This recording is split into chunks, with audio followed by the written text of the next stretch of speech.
So today we'll talk about two very specific details that pertain to how your jacket should fit.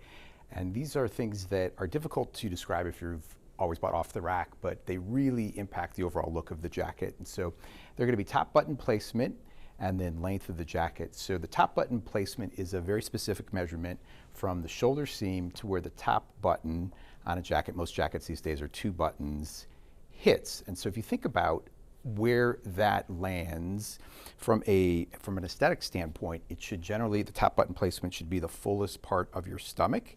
And so the reason for that is when you do that, what the lapel does is it folds neatly over your chest, and the overall drape of the lapel is going to look the best on you. So with an off-the-rack suit, there's nothing you can do about that. If you're commissioning a custom suit, that's one of the measurements that your clothier will consider to make sure that, again, the top button placement is the appropriate length.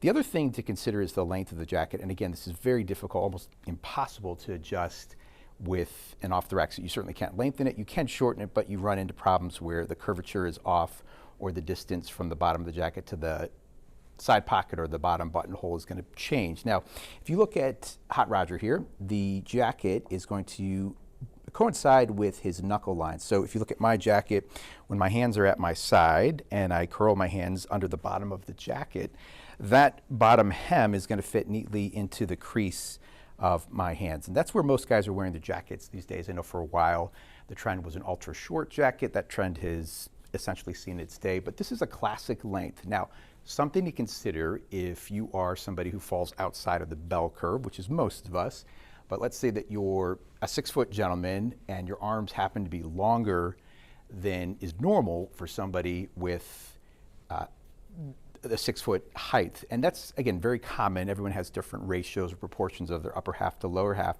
So it's a discussion you would want to have as to whether or not you want to make sure that that length is to the knuckle line, or again, if your arms are longer than normal, perhaps you would shorten it and split the difference between the knuckle line and the wrist line.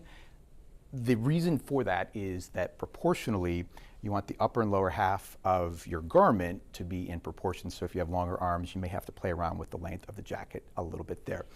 This jacket here clearly is for a gentleman who's bigger than the standard mannequin size, and you can see how both the jacket half girth or the circumference is too full for the mannequin, and also based on this, the top button placement is different. You can't see the hand or arm length, but again, this is a ill-fitting jacket for this particular mannequin. So in summary, top button placement, jacket length, things to discuss next time you're commissioning a suit or sport coat. Happy dressing, my friends.